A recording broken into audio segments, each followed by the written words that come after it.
Good morning, everyone. Thank you. Welcome to the PTC Rise Entrepreneur Panel, and I am so excited that you are here. Today is all about connection, inspiration, and possibility. We've brought together an amazing group of entrepreneurs and professionals from a range of industries who have built businesses, taken bold risks, and carved out their own paths. Each of them is here because they believe in the power of you and in the idea that your skills, passions, and even your side hustles can grow into something real. We'll hear from each panelist, explore a few key questions, and most importantly, create space for open discussion. We're also live streaming today's panel, so a huge thanks to our production team and Jeff Wilson for helping us make this accessible to everyone. And I also just want to thank Maria Mediavia Thakra, our placement coordinator, for providing hospitality for our guests. So I'm going to start out with an introduction of our panelists and our moderators. We have founder and executive advisor of Quantificient, Christopher Williams, on the end. Christopher is a recognized leader in data and strategy with a career that spans Apple, Peet's Coffee, and even the United Nations. Lisa Marie Albin is a luxury feng shui designer and visionary mentor at Cloud9 Feng Shui and co-founder of the Intrinsic School of Feng Shui. Lisa helps create beautiful, intentional spaces by blending design with feng shui and energy alignment. Doug King is the president at King Contracting. Doug went from answering a help wanted ad to running a multi-million-dollar design build firm and leading national industry organizations. Dennis Mitchell is a certified mentor at score.org. Dennis is a retired entrepreneur who built and sold multiple international companies and now mentors others through SCORE. Tom Knotts is owner of Adelaide Interiors and president at the National Kitchen and Bath Association, Central Florida chapter. Tom brings 25 years of insight into design and remodeling with a focus on innovation, branding, and relationship building. Sherry Dunbar is artist and owner at Almost Forgotten Furniture and More. Sherry transforms forgotten furniture, fashion, and decor into bold statement pieces with personality and creativity. Ryan Steffensmeyer is the owner and executive chef at Parlor House Bistro. Ryan went from the dishwasher to executive chef, opening his own restaurant in 2019 after 2 decades of hands-on culinary experience. And Quanisha Perry is master barber and hairstylist at Crowning Elegance Hair Studio. Quanisha is the founder of Crowning Elegance, a studio dedicated to inclusive and personalized hair care that makes every client feel confident and seen. Thank you, panelists, for being here. We really appreciate your time. I would also like to introduce our student moderators today. Kaylee Conley is in the web development program. Kaylee is a national web design competition winner and aspiring tech entrepreneur who got her first taste of business ownership at 19. And Kate Colleran is from our professional culinary arts and hospitality program. After a career in early childhood education and years running her own food truck, Kate recently graduated from PTC's Bacon and Pastry program and is now diving deeper into culinary arts and hospitality. So thank you both for going outside of your comfort zone and being our moderators for this panel. Now I would actually like to go ahead and kick this off with an opening question so that we can get to know our panelists a little bit more before we dive into discussion. So the kickoff question that I have for you all, and we'll start with Christopher, is can you briefly share your story, your background, and how you got started in your business or field? Yeah, definitely. So I've been an entrepreneur for about 15 years, a business owner for probably about 15 years. That's across 2 businesses during that time. The first was fairly successful, and we're in the process now of launching the second one. I tell people I got started kind of by accident. My boss at the time fired me. It was a very toxic place. And I kind of stood back and thought to myself, I can do this better. and I could probably make a heck of a lot more money just doing it myself. So I just viewed it as cutting the middleman out, and I slowly, step by step by step, built what would become a successful business. For me, my journey, I think really those starts, I like to tell people, I'm a public speaker on disabilities. My story starts on the wrong side of the tracks, growing up very poor in a household that had a lot of problems and chaos. And it was actually right behind P-Tech here. So I went from that to owning a business, being successful, being recognized in the community as a community leader. So for me, that's a huge part of my story, that if I can do it, it really is, it's not for everybody, but it is attainable for you if you want to do it. But so yeah, that's my story in 30 seconds.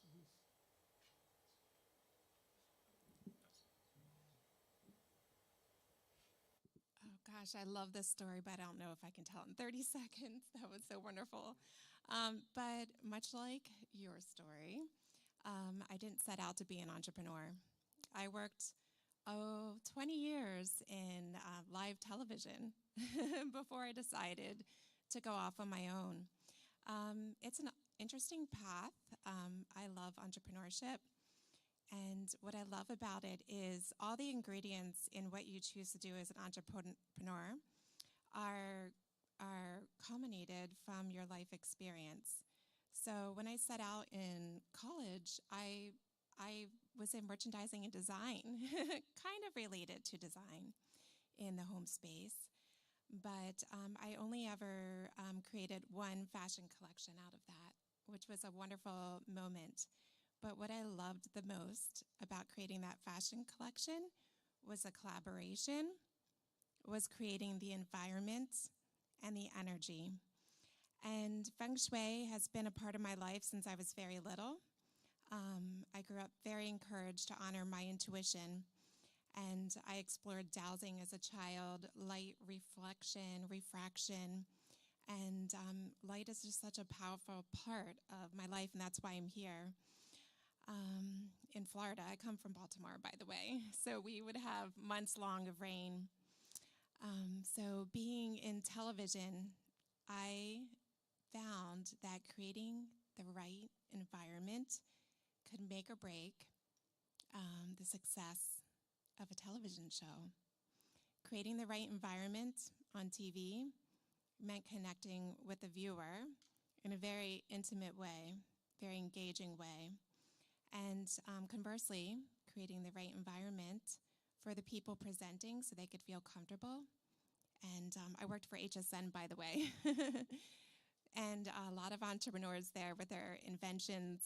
And they were just putting their hearts and souls out there. And so I carried that forward. When QVC merged with HSN, I was severanced out. So I was severanced out, and I was left to corporate boot camp and trying to get back in as an executive. But during that time, I reflected, and what made me the happiest in my career and in my life was those intuitive design feng shui moments. And it was in that moment I decided that's what I do best. That's what people come to me for. And so I began on that path. I had 10 years of apprenticeship with mentors, Feng Shui masters internationally. Long story short, I pulled that trigger. This is going to make it a little longer. I was pregnant when I was severance out of HSN. I ended up having my son in my driveway, the scariest thing that you could possibly have happen. And in that moment, I realized this is the scariest thing that could happen to me. Nothing else can stop me. Why play small? Why work for someone else? Within 3 weeks, I started my Feng Shui consultancy business. I joined with one of my mentors. We now have the Intrinsic School of Feng Shui, Cloud9 Feng Shui.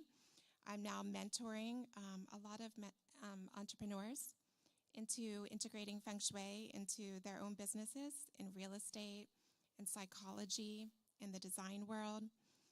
And I encourage each and every one of you to look through your life with clarity, not modeling off of what you see other people doing. You can create your own brand. You can create your own system and play off your uniqueness. It'll take you very far. And when you live in that authenticity, it flows to you naturally. The success flows to you, the opportunities flow to you, and you stand out from the crowd. So that's my long story short. I'm Doug King. So when I came out of high school, I wanted to be a forest ranger. And back in the day, I think it's still true today, you had to have a 4-year college degree. So I went to college for that, but I quickly changed my major.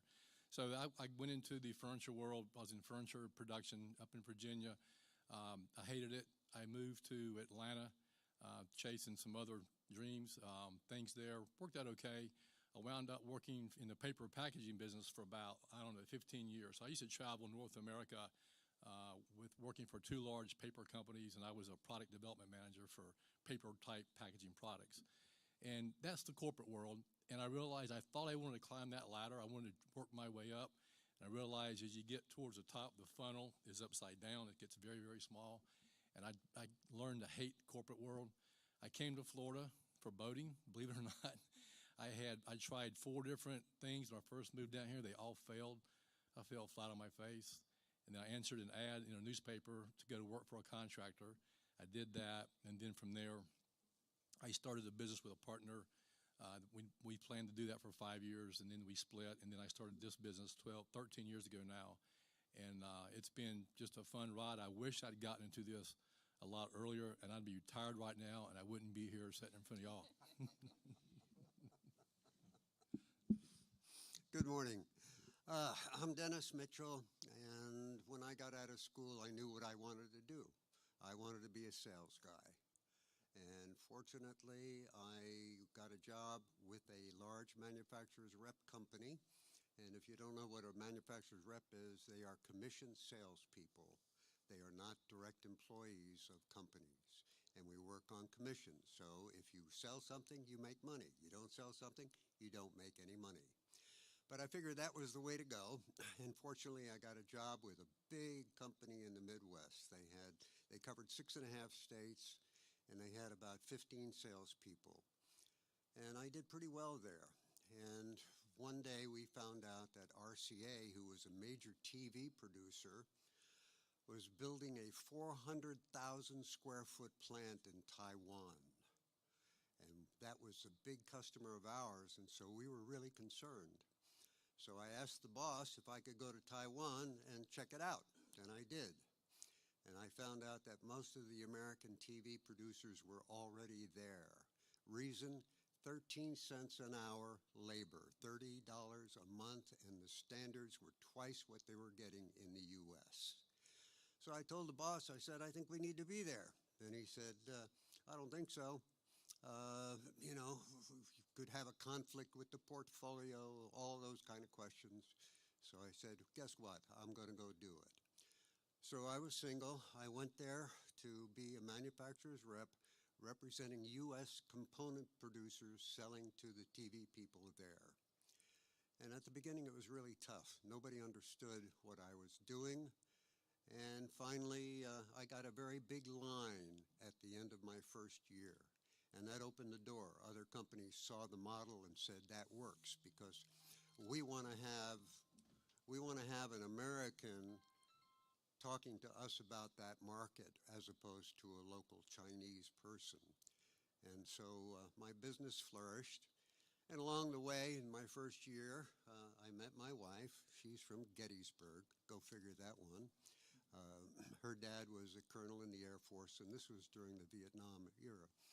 And she was there for the summer, and so we got married, and everything came together, and I had a wonderful business for 5 years. And then my son was born, and that was time to come home. So we came back to Tampa. And by the way, my son has a T-shirt that says Made in Taiwan. How about that? So, and I started another rep company here, and because I had calls from the manufacturers who were servicing Taiwan saying they were going to make a change in Florida. So I started another rep company in Florida. I had it for 35 years. We were a very large independent rep selling electronic components in Florida. Ultimately, I reached an age where I wanted to retire, and my son said he's tired of traveling for Anderson Consulting, so he took it over, and life is good. On another note, I want to tell you about SCORE. I became a mentor with SCORE 14 years ago because I realized when you retire, there's more to life than playing golf and having a beer with the boys, okay? And it's been a magnificent adventure for me because I had to grow. Believe it or not, we're even mentoring people on AI. And when I started, we walked around with a pen and a pad, and that was it. So just for your information, and I would really encourage you just to make a note of it, score.org is a resource of the SBA. There's 10,000 volunteers around the country, 200 locations, and our mission is to foster small business. And we have experts in all kinds of fields that are willing to help you with your dream. So if you're thinking about starting a business, do engage with SCORE. Just go to score.org and request a mentor and put down what you're looking for. Because starting a business, as everybody here I'm sure will attest, is not an easy thing. And the good news is it doesn't cost you a dime. Most of us are gray heads. We've been there. We've done it. We're in a position to give back, and that's what we're all about. And by the way, our office is about a mile from here. So thank you. Good morning. Tom Knotts. I'm actually born and raised in Tampa. Went to Lato High School. Loved architecture and drafting back then. Lato had a great program back in the 80s. Ended up moving out. My mom kicked me out up into the mountains of North Carolina, went to a little town, and they didn't even know what drafting was. So that dream of architecture ended for me at high school. Came back to Florida after that. Got into sales, worked for corporate sales for about 8 years. The owner of the company I worked for told me early on in my career, it's like, you're going to work for yourself one day. I'm like, okay. Had no intention of that. I was 23, 24. About 25, I decided that I was getting promoted to sales manager. The guy above me made like $40,000 a year. I'm like, that's the top of the line for this industry. I don't think I want to do this. So I ended up leaving that, working with some friends for a couple of years, and got back in the construction industry just kind of by chance. And we were building cabinets and remodeling homes and working on steak and shakes and things like that, and realized when I was doing this project that, you know, you can make money in cabinets and doing different things. It's like, why don't I open a showroom? That was about 1999. I went to work for a couple of companies, saved money nonstop till I could afford a little bitty facility like in a strip mall over on Gun Highway. Opened up my first showroom. It was like 500 square foot in the front. My shop was in the back, and I did all the work myself. I'd go into the houses, and I'd take out, do all the demo and plumbing roughs and tile and build the cabinets and all that. And realized growing, it's like, I can't really do it all myself. How am I going to build my business? And over the years, now it's been 25 years, it's like, found brands that I liked in my showroom, found contractors that could do it. A plumber is a plumber. I'm not a plumber. An electrician does electrical. You don't have one guy that does everything in the industry. You got professionals that specialize in what they do. And built my showroom and my brand over the last 25 years on that. And today I've got a 4,000 square foot showroom, about 50 brands that I love. I travel, we study, we train with them on a weekly basis. We focus on product knowledge and knowing what's going into your home, what the products are. And that's how my business got built, and how you guys, every one of our stories is a little bit different.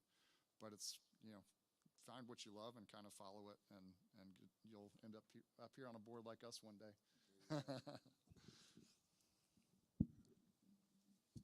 Good morning, Sherry Dunbar. I started out in corporate America many, many years ago as a buyer for J.C. Penney and then the Limited in New York. I was fortunate enough to be able to stay home with my children, but I needed something creative. So I taught myself faux finishing, painting, stenciling, and worked for a couple of decorators in New York, but never established a real business. Fast forward, moved to Florida about 20 years ago, could no longer climb scaffolds, etc. So I started making jewelry. And I did house parties. So I made jewelry, made a little bit of money. Again, didn't really start a legitimate business.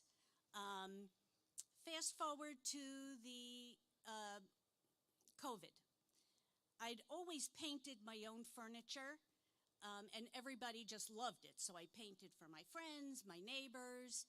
And during COVID, I realized I might be able to make a little bit of money out of this. So I took really almost what I considered a hobby and turned it into a business.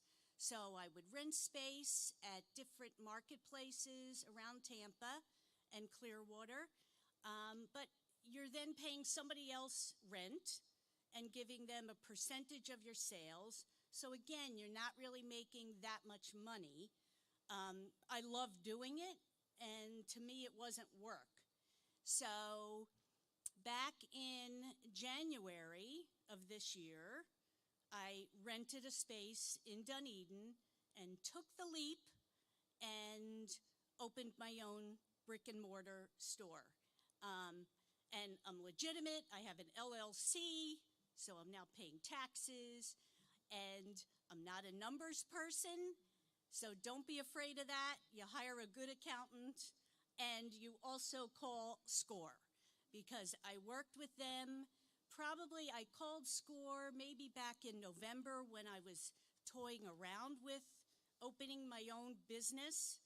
And I had a mentor immediately, and we met weekly on Zoom, and here I am today.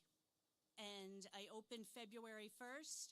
I take vintage furniture and transform it. I thrift clothing and transform it, like the jacket that I have on. I make jewelry still. So now with my own shop, I'm the boss. So and I'm probably one of the oldest up here, and I just did this in February. So just do it.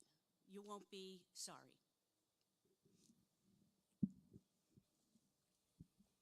Hey, Ryan Steffensmeyer here. My story starts with that of passion. Always had a passion since a very young age for culinary. I just loved to cook. I loved to be in the kitchen. And when it became time for me in high school to start working, at 15, I got a job at my next door neighbor's restaurant that was quite established. They're long closed now, place in Oldsmar, as a dishwasher, just to get my foot in the door. And I mean, from day one, I knew it's exactly what I wanted to do, where I wanted to be. It was just working in a restaurant is much like having a family. You spend a lot of time with the people that you're there with. You get to know them, and basically they have your back and you have their back. And I just knew from that first day that I wanted to have my own restaurant one day. And it's been a long, hard road to get there. I've worked in a ton of restaurants as a cook, as a busboy, as a server. But I always knew I just wanted to be in the back, and I wanted to cook, and I wanted to create. And I was working in a restaurant for about 6 years, and it was to the point to where I didn't know if I wanted to do this any longer. It was either take the leap or find a new job, basically, because the hours were long and it was hot, and you have a boss griping at you that you don't always agree with. So one day while I was in Dunedin, I was driving past this spot that was for lease, and I peeked in the door, and it just like lightning just struck, and I just said, man, I think I could do this. And I called the leasing agent the next day and got a tour, and took about 3 weeks and sat down and wrote a strong business plan. And I mean, it was down to the very last dime, everything I thought I needed. And I just found some investors who really believed in me. They were just basically local customers from the restaurant I was working at who liked what I did. And I knew that they had some money, and I went to them with this business plan, and they said, let's do it. So we opened our doors November 2019, right before COVID happened. And I was working there basically as a construction worker, doing everything myself. We flipped the place for about 4 months. When it came time to open, we were busy, sold out almost every night. We were booming. And then we had to shut down for 2 months due to COVID. And it was a rocky start to get back, but we're still here, and we're about to celebrate our 6th-year anniversary in November. Like Lisa and Tom were saying, passion. Man, if you have passion for what you do, then you can't go wrong. And even if you do fail, keep at it because, it's what you love to do. Thank you. Hello, everybody. My name is Quanisha Perry. So my journey started at a very young age. Sorry, a little nervous. So I was a sickly child growing up to where I wasn't active, to where I can do any type of sports and, be a normal person, normal kid. My mother, she was a cosmetologist. I found very likings to it, the things that she was doing for our hair. She also used to show me little things as I was growing up of how to do my hair, how to do her hair. Sorry, you guys. Sorry. Give me one moment. Can I? Thank you. 1 second.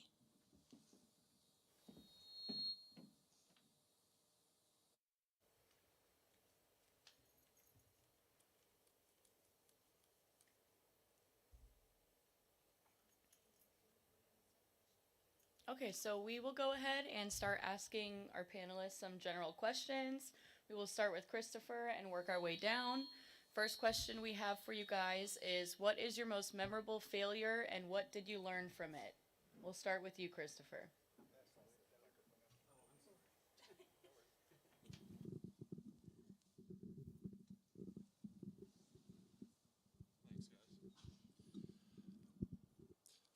So I'll be honest, Kaylee, I don't really like this question very much. When you're an entrepreneur, you're a business owner, you're running a business, you really do have to get very comfortable with failing and putting out fires on a regular basis because it really does become your life, right? People bring to you every little problem that they can't solve, and now you've got to figure out how to solve that problem.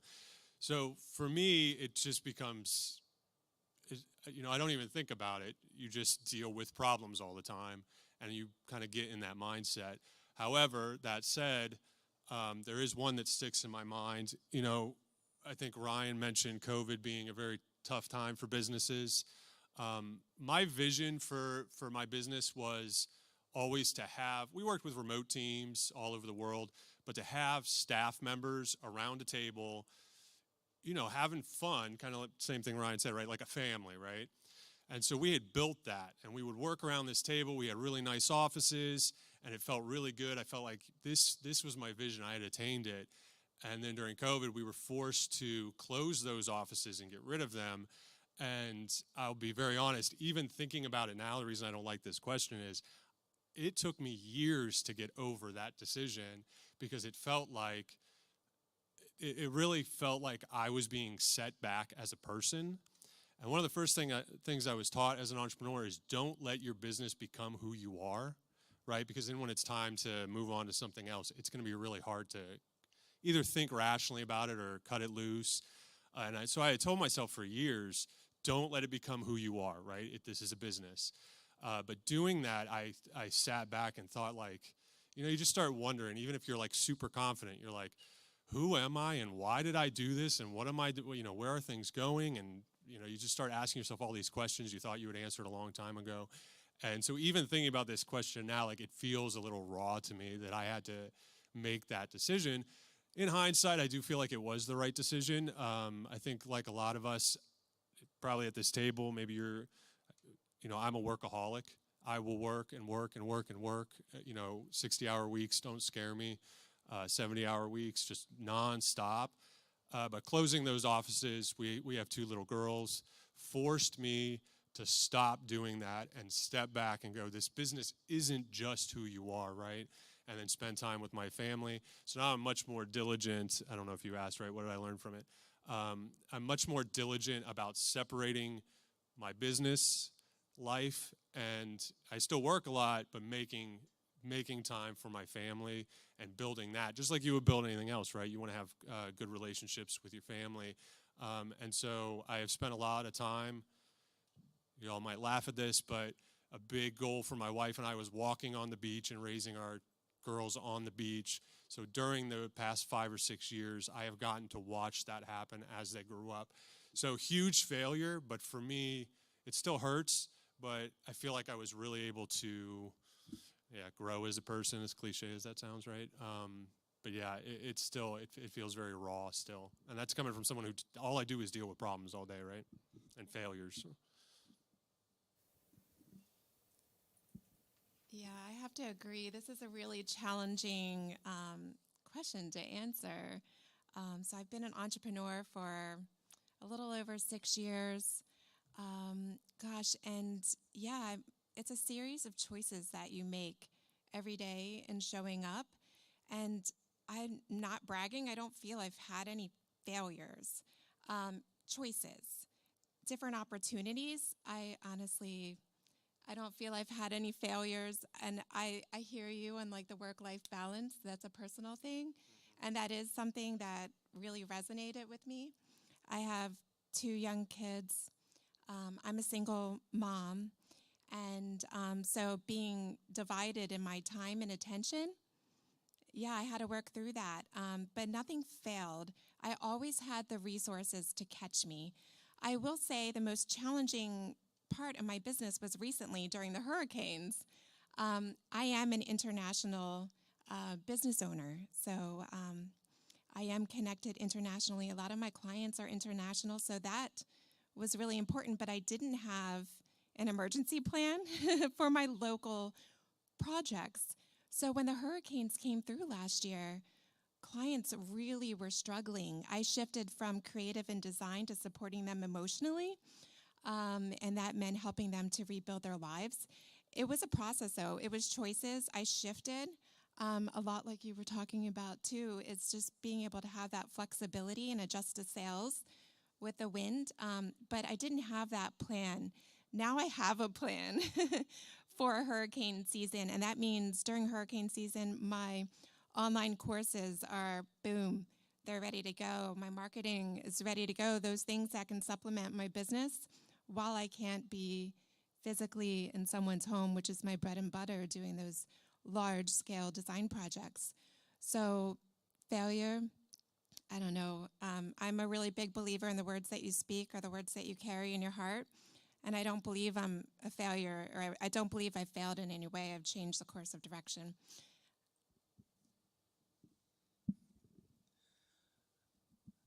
Well, excuse me. I tend to look at that question as all my failures are forgettable, and I want to remember them. I've had a ton of failures. I mean, so many I can't even count. I mean, think about sitting in a dark room with no TV, no light on, and staring at the wall, wondering how in the world am I going to make payroll tomorrow? How am I going to pay this vendor? How am I going to even go to the grocery store and buy any food? I don't have any money, and I'm working 60, 70 hours a week, and that's in the early days. But the advice from that is that don't ever give up. Don't ever give up. If you truly want to pursue something, just do it and don't give up. Learn how to lean on your family and your friends for advice, for moral support, just somebody to talk to. That helped me more than anything else, was having somebody to talk to. And I can't explain how important that is. And if you need financial help, there's different things out there. There's a lot more now available, like SCORE he's talking about, than what there was like 20 years ago. But if you have to, I think somebody down here said they got an investor. There's different levels of investors you can go to, and one might be a family or a friend. And but my main message is that I have failed a lot, and I just tend to forget most of them. But I can tell you, just don't ever give up. Yeah, we call that the 3 F's. Okay, friends, family, and fools. There you go. Good. Okay, I had a big failure early on when I came to Florida to start my rep company. I looked at the state and said, one guy can't cover the whole state.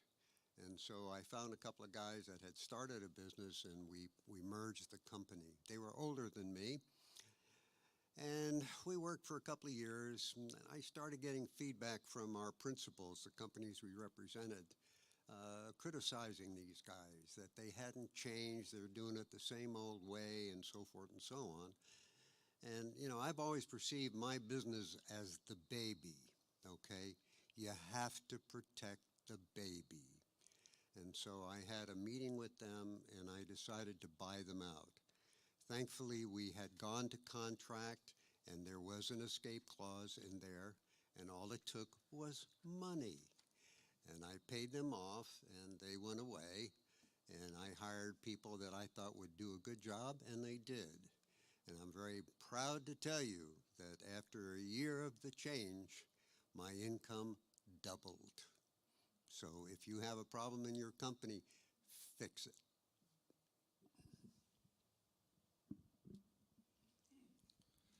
If you choose to become a business owner, an entrepreneur, you got to get used to failures.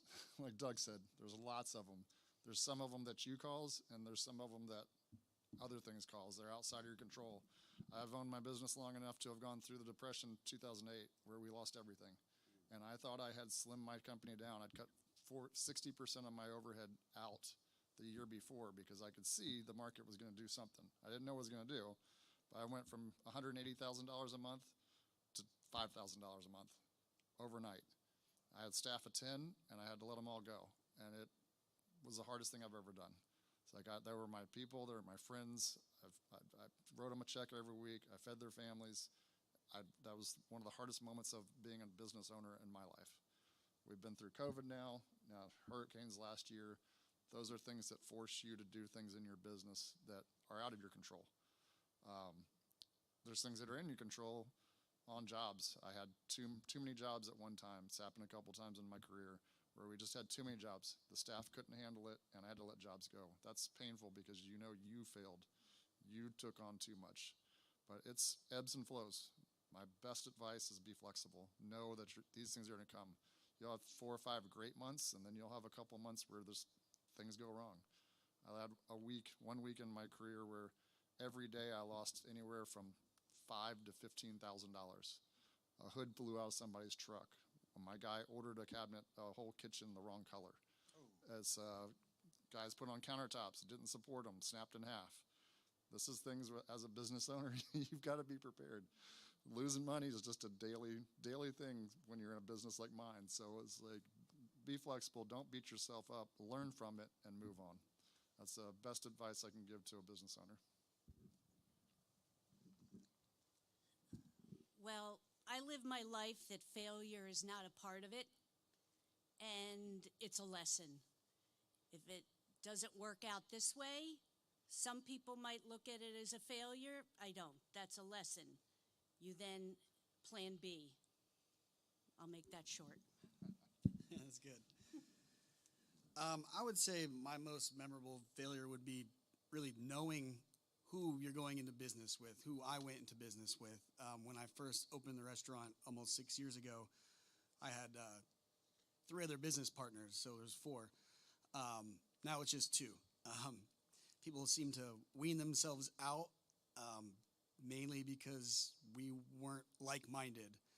So I would say know exactly who you're going into business with, know them very, very well, because some people have different ideas of where they want to take the business. And if you do have a business partner, just know who that is. I guess we pass it down. Thank you guys for sharing. Know that there can be a lot of failures when you're a business owner. We appreciate all of your different perspectives. Now we will move on to more targeted questions, but everyone is welcome to answer as well. Kate. So, what skills, technical or personal, have helped you most as business owners? Oh yeah, that one is for anyone. So anyone? Well, while it's in front of me, I took one of the courses I took in college and undergraduate school was technical writing. It taught me how to write, and the message in that was from the professors was that whatever you're going to write it as if though your audience has no idea what you're talking about. You have in your head what you want to say, what you're trying to convey to somebody, but you need to talk, whether it's verbal or written. You need to say it and write it as if they have no clue about what you're talking about. Because when you start trying to communicate with somebody as if you think, you're assuming they know a lot more than they do, then that's where the communication breaks down and things go haywire. They go way far off track. And to me, that was one of the most important things. And that was that was back in the 70s.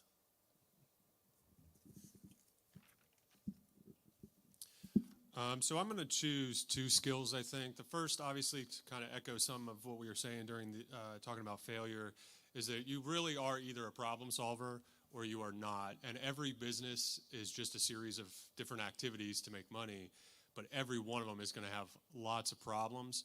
So I innately am just kind of a problem solver. I tinker. I love to learn new things. So to me, that's an easy skill. But the one that's probably helped me the most that I'm not as good at is I am not a people person. I had to learn over probably a decade how to talk to people, how to charm people or influence or negotiate. And when you are negotiating large contracts, you have to have those people skills, right?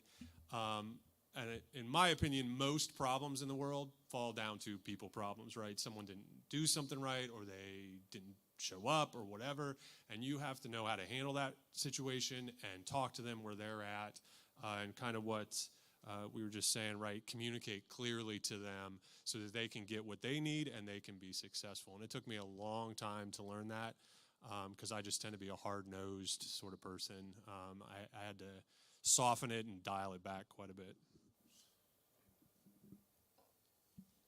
Okay, this is really funny because I'm the opposite. I'm a chronic people pleaser. I do now, but when I first started, I had zero boundaries. Zero boundaries with my clients. I said yes to everybody because inwardly I felt like I had to prove myself.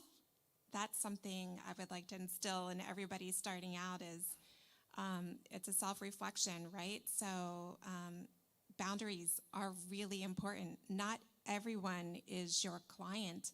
Just as they're interviewing you for your services, your product, you have the ability to reverse that. And are they the right fit for you? And that will remove a lot of stress in your day-to-day if you can work on your own personal boundaries and stand in your knowing and your worthiness.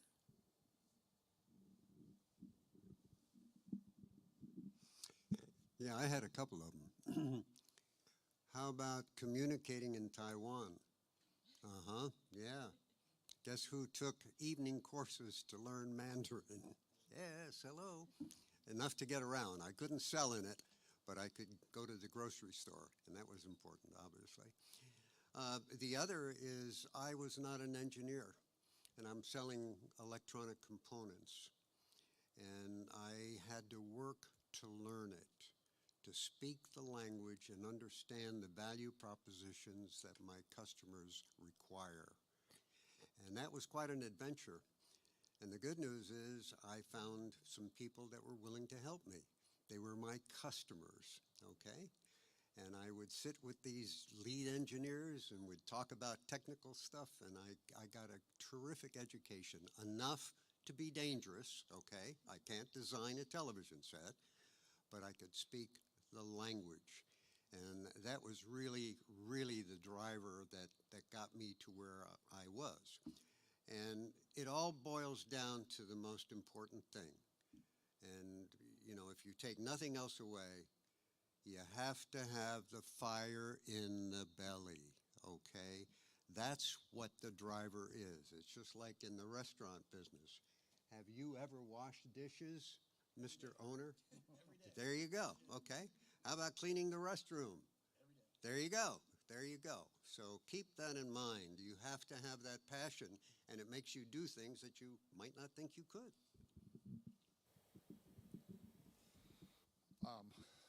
Education. You guys are in the right place. Learn all you can here, but continue education all the way through your career.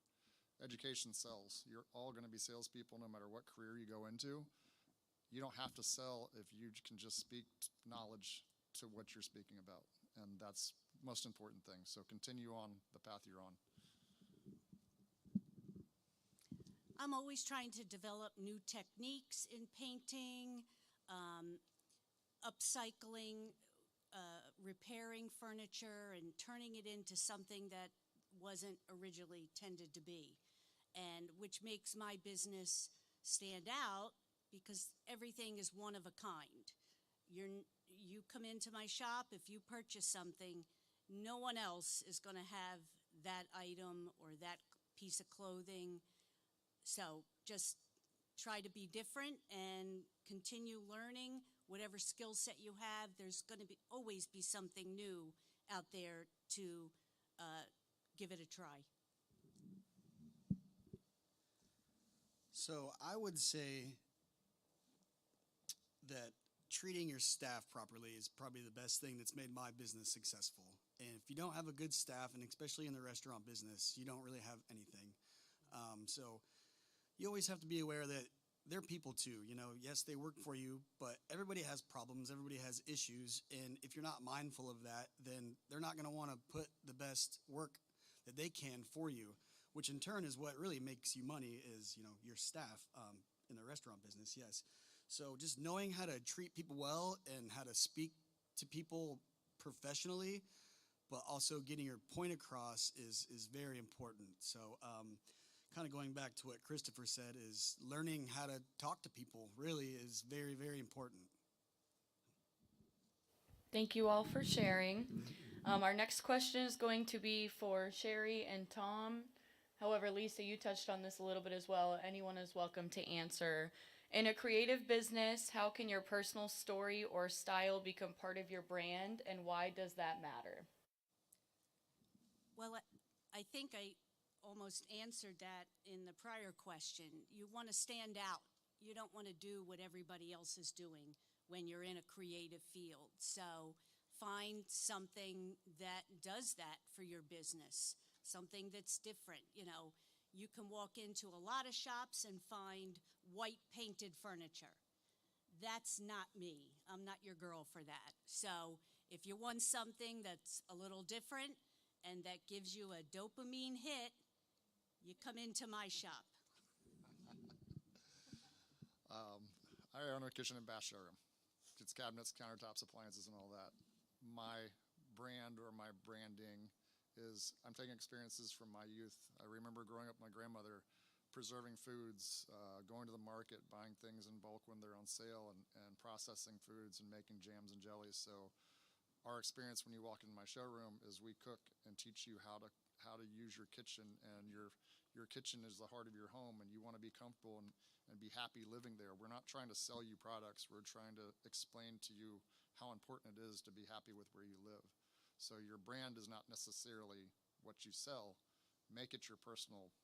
Make your brand your personal to you, and people appreciate that. We hear people all the time that come in the showroom. It's like, this is amazing.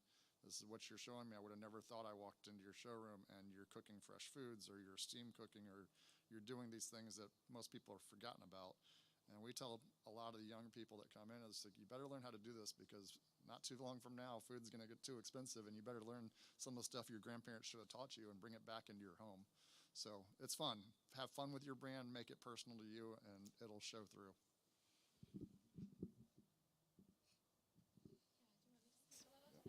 Yeah, if you have something to add, absolutely. I don't know. I think I fall really deeply into the category of creativity and developing my brand, and I give a lot of credit to my background working for the Home Shopping Network, honestly, and working on the producer side of things, and being able to help people present their businesses, their inventions to the world. That meant I was organizing their shows based on their unique selling proposition, and that would involve B-roll of their background, their story, and how they got there, and so then being able to demonstrate and so on and so forth. So I think those 20 years I was developing my own brand, and I could work for very easily with another firm or another designer, and I do that in a very collaborative way. Being able to stand in your own lane takes you out of the category of a competitor and puts you in the category of a collaborator. And so that's super powerful. When you can stand in your own uniqueness, part of what I do in my brand is I have a podcast. It's called The Conscious Collaboration, and it talks about the entrepreneurship journey. And early on, we had an episode called Find Your Idiot, Find Your Genius. What are the things that you do that are so easy to you? It comes so easily to you, but everyone else says, how did you do that? That's how my brand is built. And I wear it loud and proud. Showing up as a feng shui master in any networking situation is the most interesting conversation in the room. But, to wear your uniqueness, wear your idiot, wear your whatever you're geeking out on loud, and that carves out a new pathway for you. Thank you, guys. Kaylee, are we ready to move on to round 3? Yes. Okay. Because I actually have something that I'm very interested in Absolutely. asking. And this one, Let's hear it. It's for Chef Ryan, Quenisha as well. How have relationships within your local community helped you grow or sustain your business?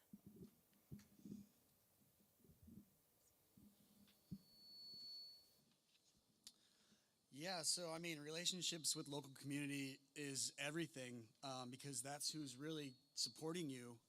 Yes, people do come from out of town, even out of state, to dine at my restaurant. We've had somebody come from Michigan just a round trip just to eat there because their neighbor said that they liked it, and they said, you know what, we got to give this place a try. But it's all about your local community. I try and give back to the local community as much as I can with like gift cards and fundraisers and stuff like that because word of mouth is everything. That's been 100% of my advertising is word of mouth. We wouldn't be where we're at if it wasn't for your local people. So definitely take care of them, and in turn, they will definitely take care of you. So with that, I do agree with Ryan. My business wouldn't have prospered unless it was without my clientele. I can definitely agree upon that. So going back to what he said, if you take care of your clients, they'll take care of you. That is definitely true. So I will agree upon that. Specific that you do within the community to reach out, to kind of build those connections? Yes, I do checkups when it comes down to either my first-time clients or returning clients pertaining to my business, as well as sometimes I do little fundraisers too to help support with kids that are that doesn't have any type of form of financial stability to where they're able to get their hair done. So I do give back when it comes down to showing love to my community. Nice. Thank you.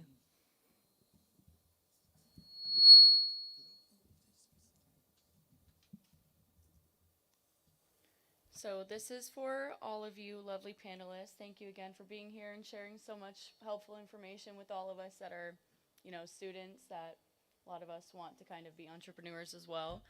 Next question is, how do you balance doing what you love with making it financially sustainable? Anyone's welcome to answer. Sure. I guess I'll take it. It's difficult. I will say that. If you do what you love, then you'll make it happen, in my opinion. It's like I was saying, it's about passion. Do what you're passionate about. And if you do that, you will find the money. The money will be there. Let's see. Like what Doug was saying, there's a lot of places out there that you can find money from, basically, whether it be an investor, family, friend. Just find somebody who really shares that passion with you, and I think you'll be all right.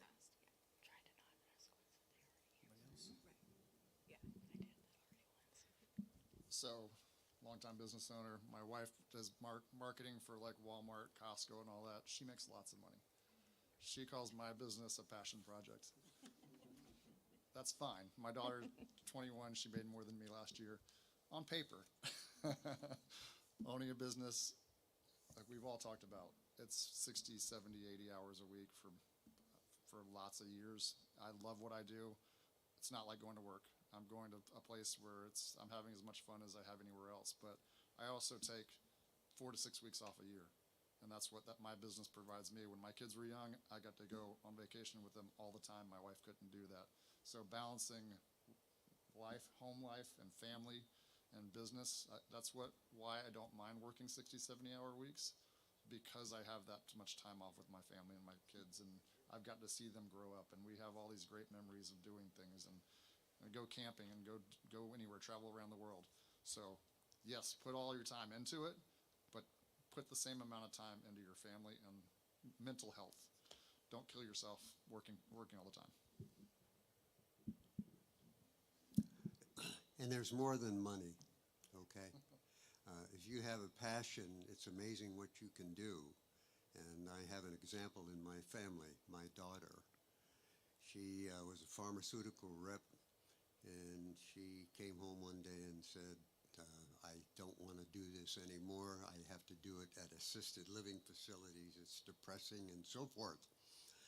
And she's always loved horses, and she's had horses most of her life. And so today we now own a 36-stall boarding facility in Valrico, and this girl works 60, 70 hours a week, hardly makes any money. You don't make money in the horse business. Thank you very much. She's only been doing it for 13 years, and she's a very happy camper. And my wife helps out too. And you know what they say, happy wife, happy life. Thank you. Okay.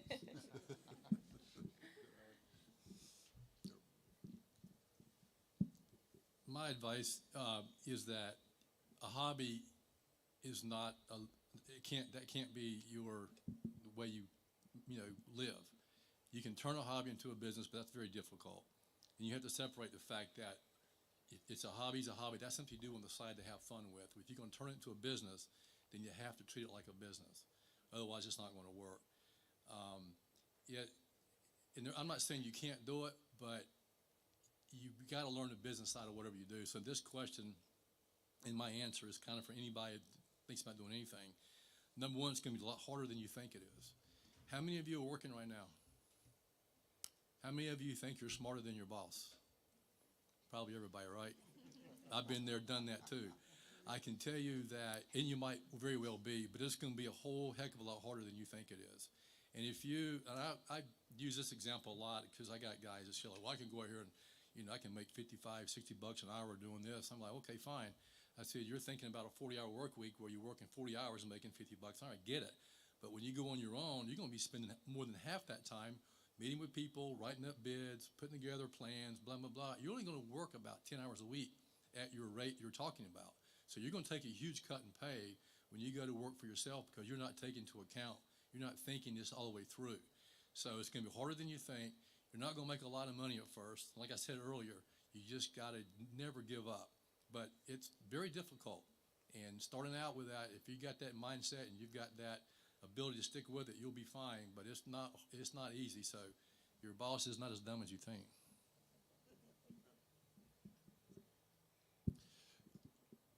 To kind of echo some of that, right? Like today, it has never been easier to start a business. Anybody can start a business. It matters whether you can start a successful business. And so one of the things that I learned that I wish someone had kind of told me early on was don't start a business, right? You can watch a million YouTube videos. Everyone says, this is how to make a ton of money. But the reality is, I think you said earlier, right? There's going to be nights where you are up wondering how you're going to make payroll and it's going to be painful. So unless you're built a certain way, don't do it.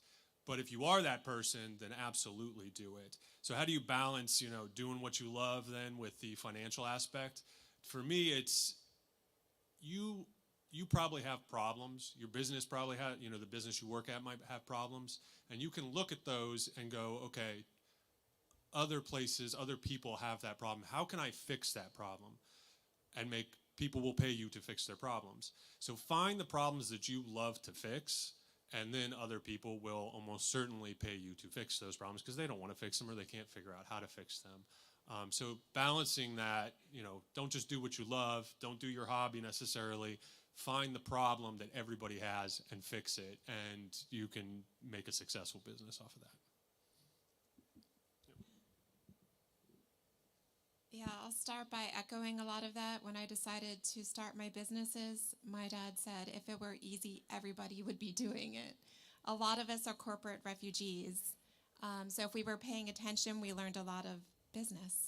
And I am someone who really turned something that they loved into their businesses. And that is very, very hard. But ultimately, I'm a very good business person. I'm not afraid to put myself out there. Even in my business, when you take on a big project, that doesn't stop there. You still need to be looking for your next project. In terms of sustainability, you can't just be chasing the one big thing. I'm a solopreneur. Well, I take that back. I do have 2 people that work in my business, along with a partner in the school side. But as a solopreneur, you can't create your business on your own without some things being automated, systems in place to keep that energy, that money flowing in, the leads, all of that. So I would say sustainability is the hardest challenge in what we do. You might have COVID happen, or you might have a hurricane. Where's the sustainable income coming from? And I think that will always be, no matter where I am in business, even 6 years now into it, I know I'm always going to have to be pursuing that. What are the ways to continue that? Because the environment changes so much.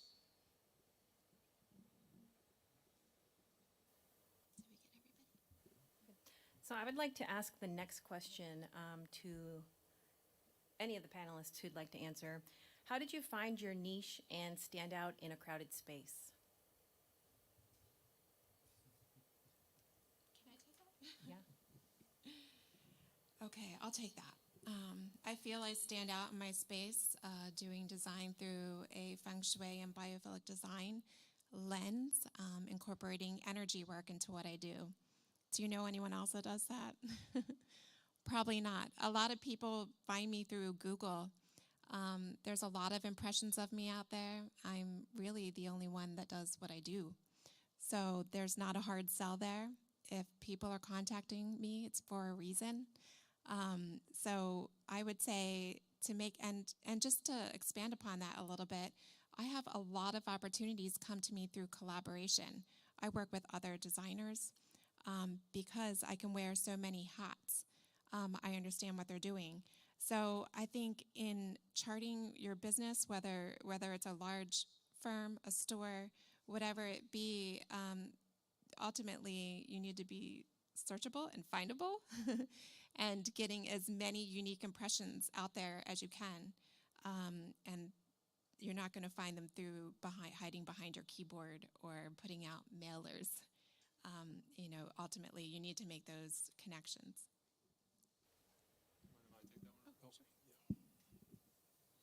Yeah, I just want to kind of jump in on that one. Really standing out, right? You can do a lot of marketing, you can send a lot of mailers, and for certain businesses that works, but finding where your story's at and how to have a presence with that story.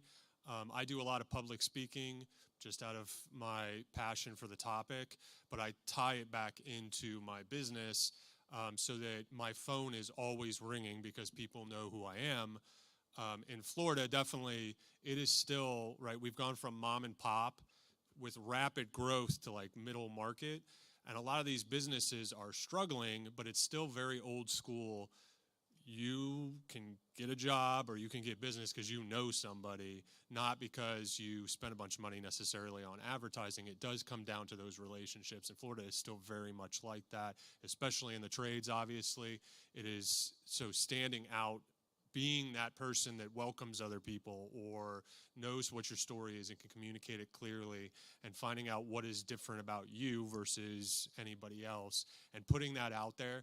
And I mean, everybody on this panel, right, we're willing to talk about our failures, our successes, but you put yourself out there and you become that authority, and people are much more willing to give you business and, you know, listen to what you have to say.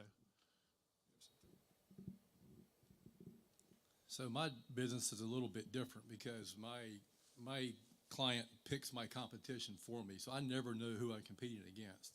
So for me to stand out, I basically have to figure out what is my target market, and I go into those markets and I do different things. I have a division called Realtor Rescue, for instance. I help realtors, and realtors therefore refer me all the time. So that's how I can pick where I want to be at, because I can't work for everybody, and I'm not for everybody. A lot of the competitors they throw out lowball pricing. Imagine if you went to a restaurant and, you know, he has an item for $10, and then somebody else says, well, we can do it for $2. Well, you know good and well they can't do it for $2. Well, I'm the same way. Somebody comes in and tells me, well, we got a price that's $100,000 less than yours. I'm like, you've picked the wrong competitor for me to deal with here. So the key is picking that target market, that niche market. That's the key. And that's part of what you do with a business plan. You just find the target, who is the ideal customer, and you profile them. And at the end of the day, what I'm hearing, it's all about relationships. And that's what selling is. It's about relationships. And something a lot of people don't realize is that the people who can establish a relationship easily are usually the best listeners. The best salespeople listen 70 to 80% of the time.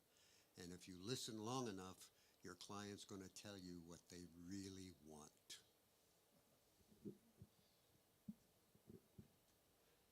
So, over the life of your business, things can change. I started out doing kitchen and bath cabinets and countertops, and that's all we did. We did that up until the market crashed. Market crashed, it's time to rethink. I was going to restart. What was the biggest thing that people asked me? It's like, we're designing your kitchen and bath. Well, now, where do I go for this? Where do I go for that? Where do I go for plumbing fixtures or tile or any of these other products? And if you're looking at remodeling in the market, there's a lot of stores. There's a lot of flooring stores. There's a lot of plumbing stores, paint stores. There's a lot of stores out there that only do one thing. So when I rebooted in 2008, after that, we sold everything. We brought in flooring, we brought in paints and plumbing fixtures and appliances and all that. So you come to my showroom, we lay out everything. And we did that until last year. We were a design build firm. So you come in, we design your whole home, whatever room you're doing. And after that, last year I met with somebody in one of our big national meetings out in Montana. He's doing 3 times the amount of business that I'm doing here in Tampa. And I'm like, I've got the entire population of Montana in Tampa. How are you doing 3 times the business? He goes, we don't do the work. We just design and sell the products. And I'm thinking about it. We've always focused on product knowledge. Why am I doing the work? Let the GC do the work. Let me focus on product knowledge. He's not out there looking at every advancement in waterproofing or appliances, all the new technology. Let us do that. Let them focus on the work. And that's how my business has changed now 3 times over its 25-year life. So that's my story. That's how that works. So I found my niche by the first market that I had rented space in to sell my furniture. And when I go to the owners of the market, I show them pictures of furniture that I've done. And the wife was thrilled. The husband, not so much. He's like, we can't sell that. And we certainly can't sell that at that price. And the wife convinced him to rent me a space, small little space. I moved in on a Thursday, and that Saturday, I sold my first $1,000 dresser. The wife was thrilled, called me up, and I'm like, yes, there's a market for this. The husband then kind of had it out for me. So Sherry is my neighbor. She owns the shop that's right across the street from me. Yeah. So that is cool. Finding your niche, for me, it was trying to do what my competitors weren't doing. I spent a lot of time researching other restaurants in the area and basically came up with a business plan that involved everything they weren't doing. Like I said, I'm in Dunedin.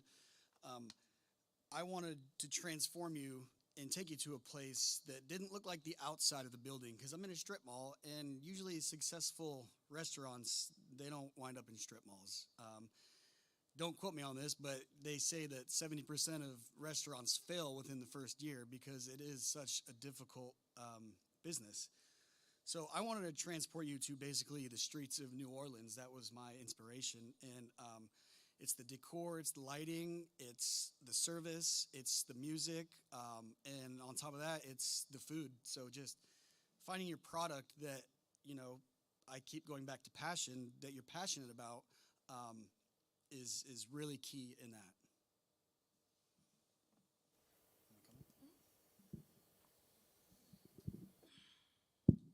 Okay, so for me, mine was to find new styles, trying to come outside of the box, having to give my clients those new type of spark that most people or most hairstylists wouldn't at that time of having to do different styles.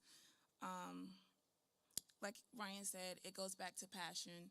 My passion was just to make everyone feels different, look new, feel fresh, give that new spunk. So any possible way that I could do that, I was going for it. So it's always about stepping out of the box for me. Awesome. This question is for all of you guys as well. I think this is a great way to end off our questions. What advice would you give to a student who has an idea but doesn't know where to start? I'll start. Write down your ideas. Write them down. Keep a log of all your ideas. Yeah, a journal. That's great.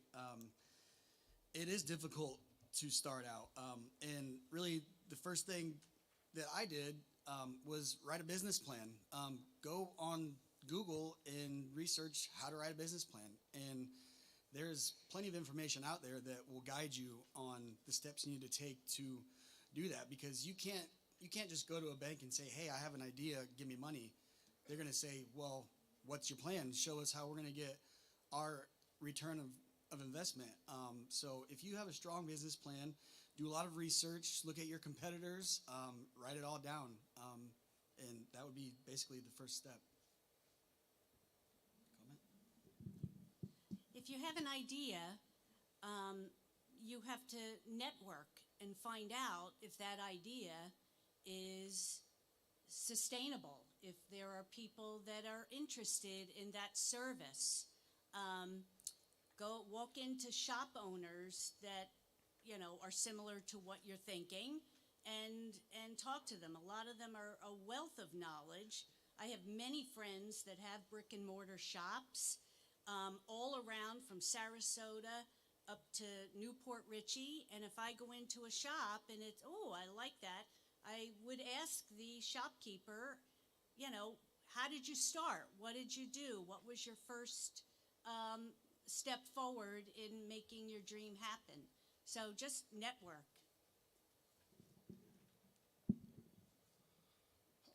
When I decided I wanted to start my business, I'd been doing it for a couple of years, working with other people.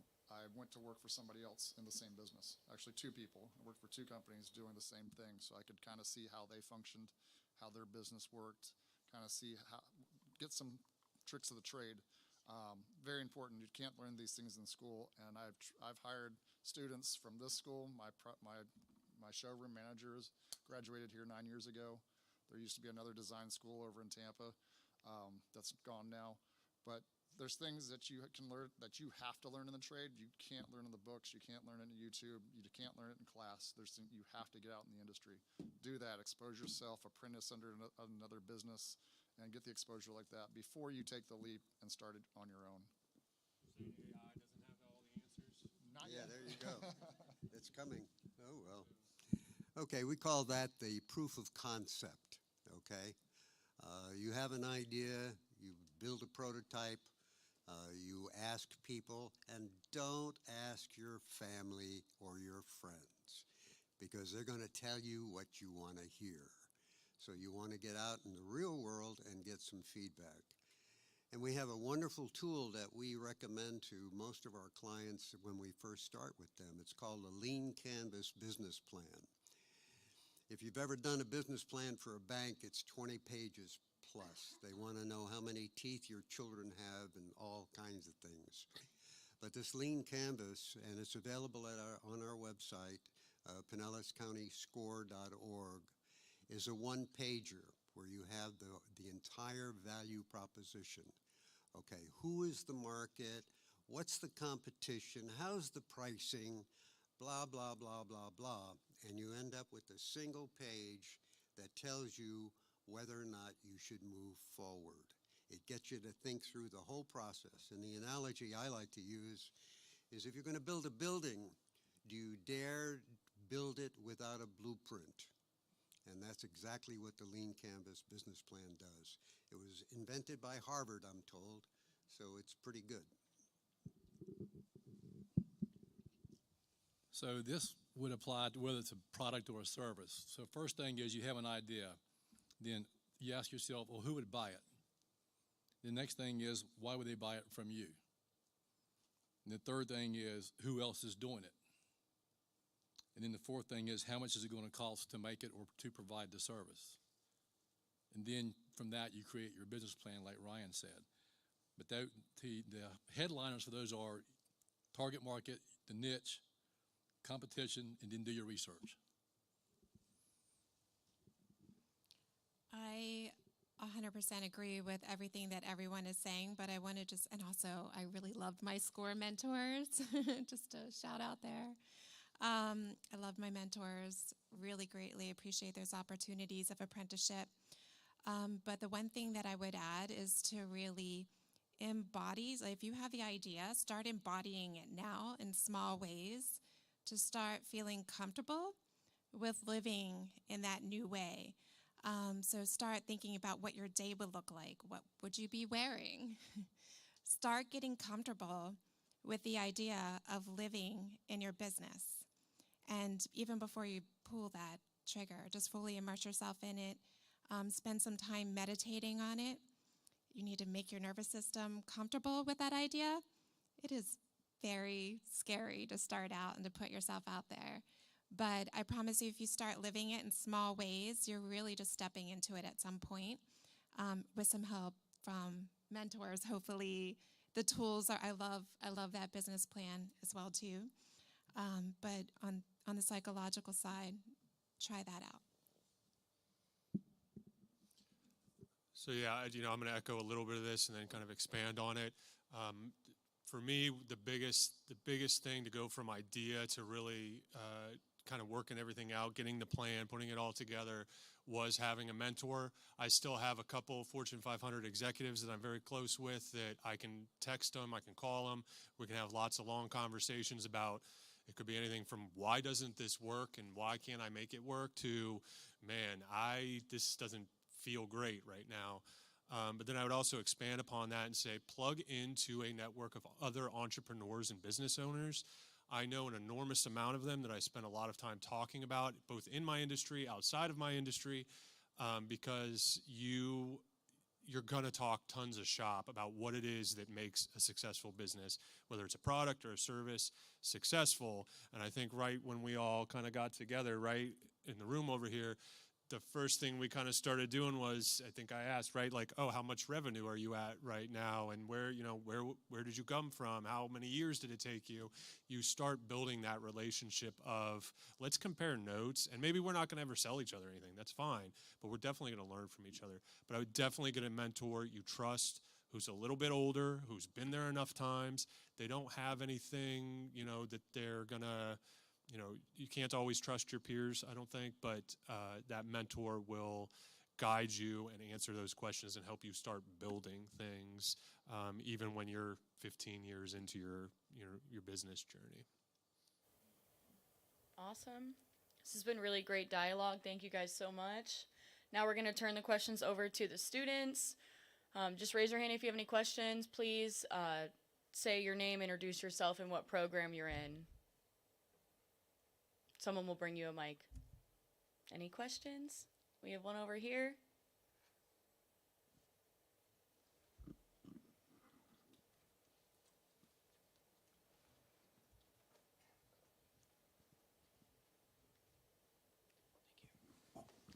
Hello, my name is Colin Davis. I am a student in the welding program here at PTech, and hearing everything you guys had to say this morning was very informational, and I appreciate your time. But I wanted to know, what are your tips and advice for weeding out predatory bankers and investors in your business? So I have a little bit of experience with this. Personally, I do not take any outside money because I am not the most trusting person in the world. And I think there is a lot of, I know some predators, who you would call predators, for financial opportunities. I've taken out some business loans. It's actually a lot harder, I think. I don't know if anyone else can attest to this, but it is very difficult for a small business to get a loan at all, period, even when you're established. So I've taken out some, but I always paid those back very quickly. I personally, just try to avoid it. So tips and tricks, you can feel if something doesn't feel right. So I've always kind of erred on the side of caution in taking any outside money, whether it's from investors or from a bank. If the business is going to sustain itself, it is going to sustain itself. And I would rather not take outside money. Now, that's not always the case. I know for the restaurant business, I know many restaurateurs in Dunedin. I know a couple plumbers. It's costly to get set up. So they took that, they took bank money and then they immediately paid it off. I think that's just the current business environment right now. Yeah, it's a good question. There are different types of investors out there. There's one called the angel investor, and that's the one that comes in and gives you money, and they're going to want a 30% return at a minimum, and they're going to want to get paid back in less than 3 years. And if that doesn't happen, they're going to own your business. The other ones, if you ever heard the word factor your invoices or give us your last 3 months of your bank statements and we'll give you money, those are like 40 to 50% APR, annual percentage rate. It will put you out of business. So we've all been talking about how hard we work, how many hours we work. So when you first start off, take every single penny of profit that you have and put it back into your business. And that way you don't have to borrow money early on. You will have to borrow money at some point. It's called a line of credit to help keep things going. But you're not going to get that until you have an established track record. So put every penny you make back into your business and try to hang on. But those investors will put you out of business. Anybody else?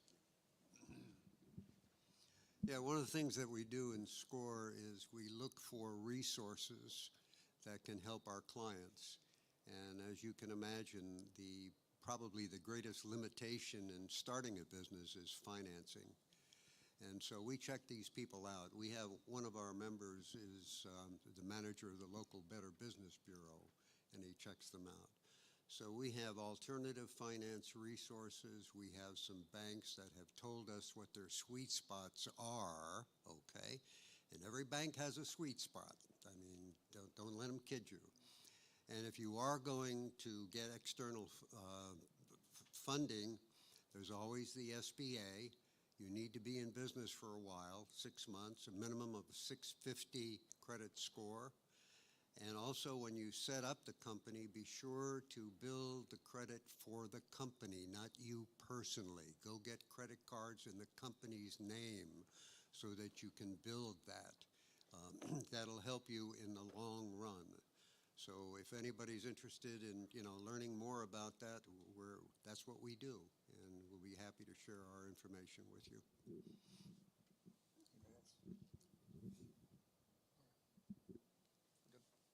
Anybody else have any questions? We have 2 up front. Hello, my name is Devin Boykins. I think this question is for Mr. Christopher.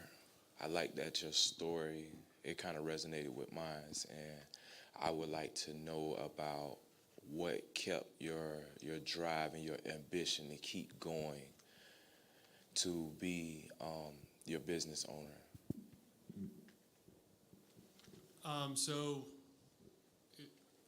for anybody who comes from kind of a chaotic home or a poor background, my siblings are not as driven as I am, right? Because of the family dynamics, they're not at all the same as I am. However, because of my childhood, I am an incredibly obsessive person.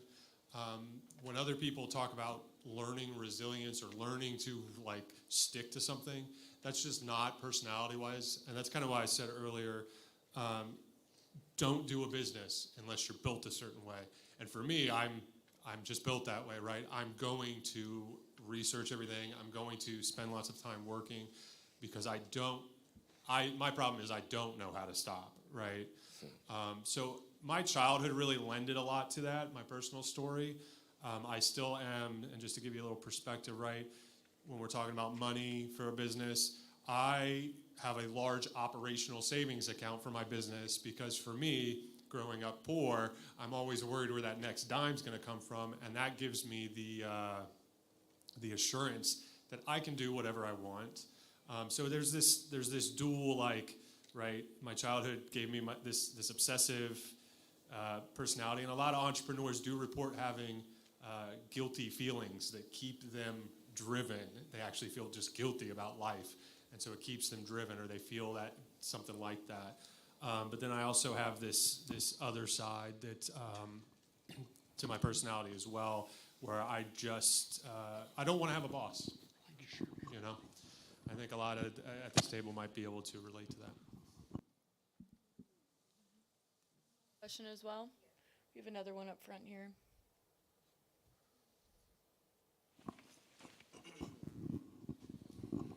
Oh, okay. My name's Maya. My program is Culinary Arts and Hospitality. So my question is for Chef Ryan.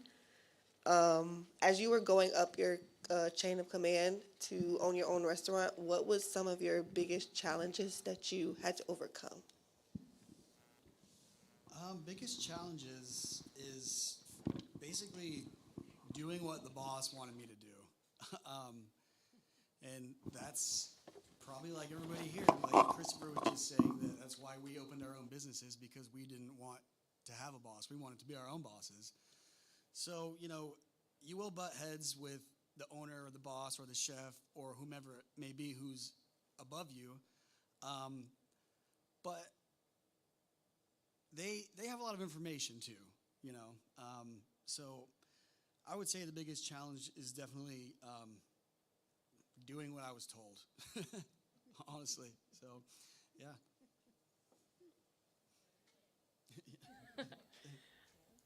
Another question? Good morning. My name is Isaac Aldo. I'm from Interior Design Decorating Service. I have a question. As an interior design, we sell services. So what is the best way to source out the kind of clients we want in the market, since you guys have been in the market for a long time?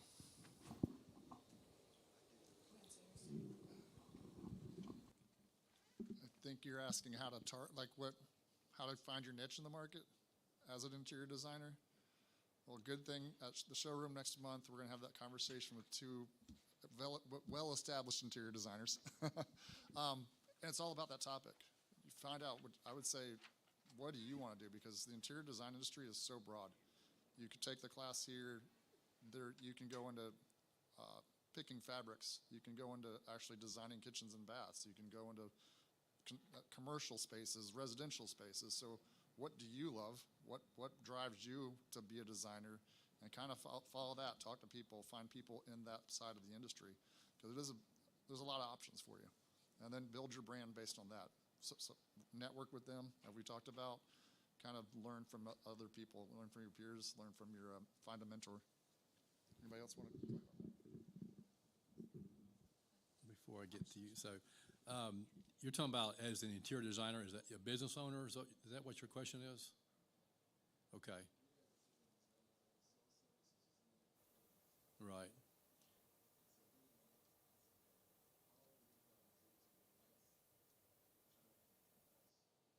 Well, networking is a key to almost any game we play as adults. Is getting to know people and putting yourself out there. As far as marketing your services as an interior designer to architects is a great place to be. Contractors, actually have 2 designers on my staff. One's a graduate here from Kelly's program, and they help me work with my clients.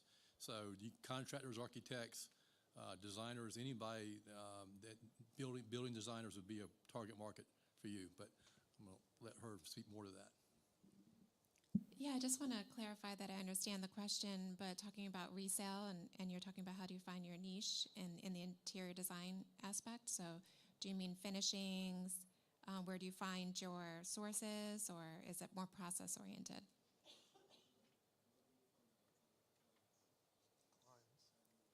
Oh, finding clients for resale? Okay, so finding clients for resale, actually selling or reselling the products comes a little bit later. But finding the clients or finding the clients that you're selling to is being able to get in their spaces and to understand what they need. So as an interior designer, if that's something that's a whole house project, and you're reselling within that space, you might be looking at reselling to them finishes, cabinetry, whole kitchens, to decor. So the process is, people aren't going to find you and say, can you sell to me all the finishings of my house and the decor? You go to them, learn about what they need exactly, and then you've had your repertoire of sources that you've built and know and trust. So there's a relationship that you build within the trade industry, that you have these wholesalers you can go to and then set up to resale into the project. So does that answer your question? Okay. Sure.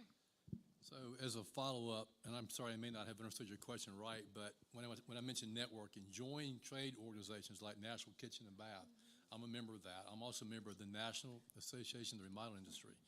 You can also join the Association for Interior Design, I think it's ASID. Join that, and you'll not only, and you may think, well, that's not my client. Well, they may be your clients, but they are people that can introduce you to a client base. You can't chase individual homeowners. You'll go broke before you're successful. You've got to get into like architects and bigger design firms and maybe even contractors that like my type of business. But if you start networking like that, not only will you get your name out there, you will meet people who will educate the heck out of you, and you'll learn a lot. Something that we've learned is LinkedIn offers groups, and you can go and join those groups if they're open, and you can collaborate with other people who are in your business. It might be geocentric, meaning that you're competing with somebody here, but if you're in a business and you're talking to somebody in Spokane, they probably don't consider you a competitor, depending upon what you're doing. But we have found that to be a very effective way to learn about an industry. Well, thank you. Oh. Hi guys, my name is Savannah. This is probably a really out there question, but I'm trying to decide between 6 different things to do with my life, like cosmetology, culinary, marine biology, vet tech, pet grooming, music, you know. I have no clue how to even make that decision at all. Do you guys have any advice? I've got a great answer for you. Thank God. Okay? Become a SCORE client and ask for me, okay? And the reason, we have a wonderful expert who does a personality assessment that is off the wall, man. It's crazy. It is so comprehensive. It'll tell you how you think, how you would want to think, and tells you what your strong suit is, and you don't even know it. He's offered it to our clients for free. He does it for Delta Airlines. He does it for Hilton Hotels, so they don't hire the wrong person for a job. You know, you don't hire an accountant for a sales job and vice versa. And if you become a SCORE client, we can arrange for you to take this assessment. It's 45 minutes online, and then the debrief is an hour and a half, and you get a 20-page report that tells you all about you, and it's really terrific.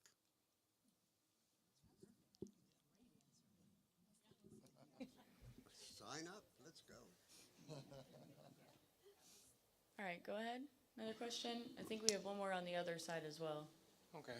My name is Marcus Lloyd. I'm currently in the automotive program. And my question was, when it comes to failing a business, what did you do to go back to the drawing chart? Like, what is your steps, you know what I mean, to get back into the groove, to be, you know what I'm saying, successful in that business or whatever you want to do? What did you do to go back and restart?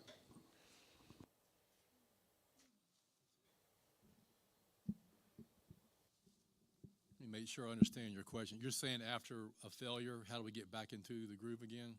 Yeah. Well, it's like Christopher's been saying, you're built a certain way, you have that drive, so that when you do fail, you don't just give up and walk away and go just take a job at McDonald's because you feel like there's nothing else you can do. So you just got to have that drive. You've got to learn from it. So why did you fail? You got to analyze what happened so that you don't ever do it again. You know the definition of insanity, right? Keep doing the same thing over and over and expecting different results. So don't do the same thing again. Whatever you were doing, don't do that again. And keep your head up. Like I said before, talk to your friends, your family. You can't do this alone. You need a lot of support. You need a lot of moral support. Like I said, sitting in a dark room at night, staring at the walls is not a lie. And it wasn't just one night. Anybody else? We have enough time for one more question.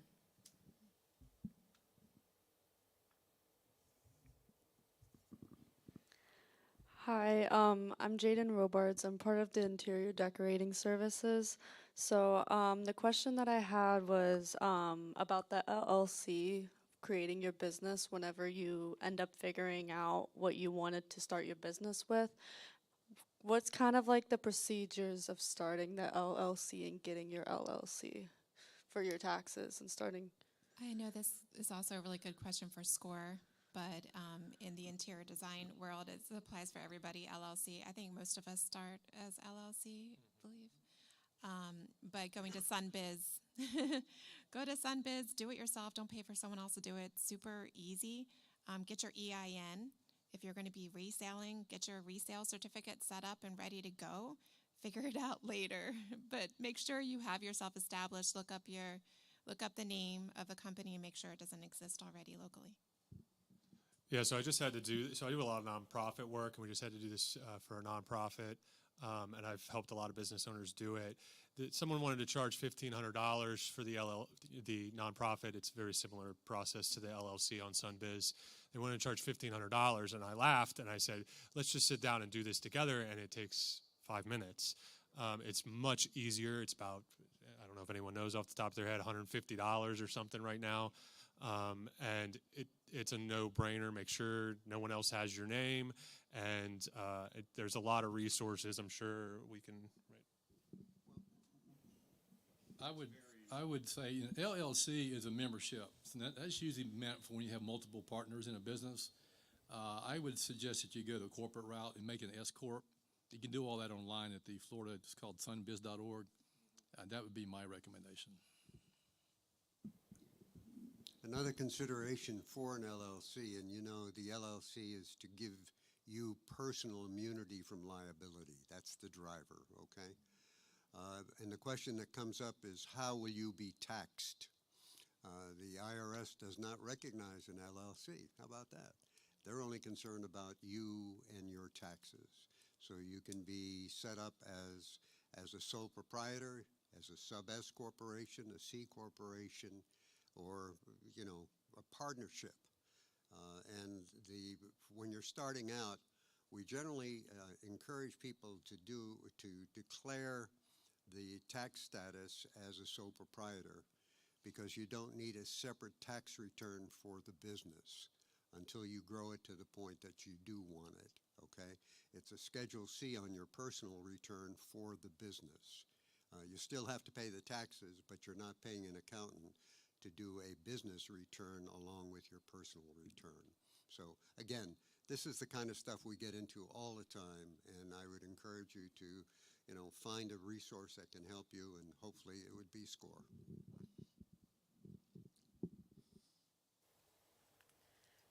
All right, well, I just want to say thank you all so much for being here today, and I would love everyone to give a big round of applause for our incredible panelists and our moderators. So this event is part of the larger vision behind PTC Rise, which is an entrepreneurship initiative that's all about helping our students explore how their skills can turn into real-world opportunities. So whether you're thinking about freelancing, launching a business, or just figuring out your next step, we hope that this gave you something to walk away with. And if you are interested in one-on-one sessions in a cohort format, there is a flyer up at the front with a QR code on it. Please share that you are interested in it so we can further expand this program. And before we officially close out, I would like to take a moment to invite Dr. Prokop to share a few words of thanks and recognition.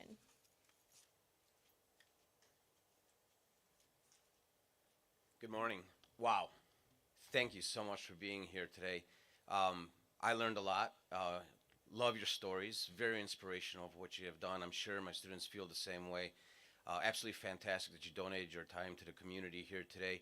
And we have a token of appreciation for you, which you will receive because it will be unique to your particular story. Students, how about another round of applause for these folks?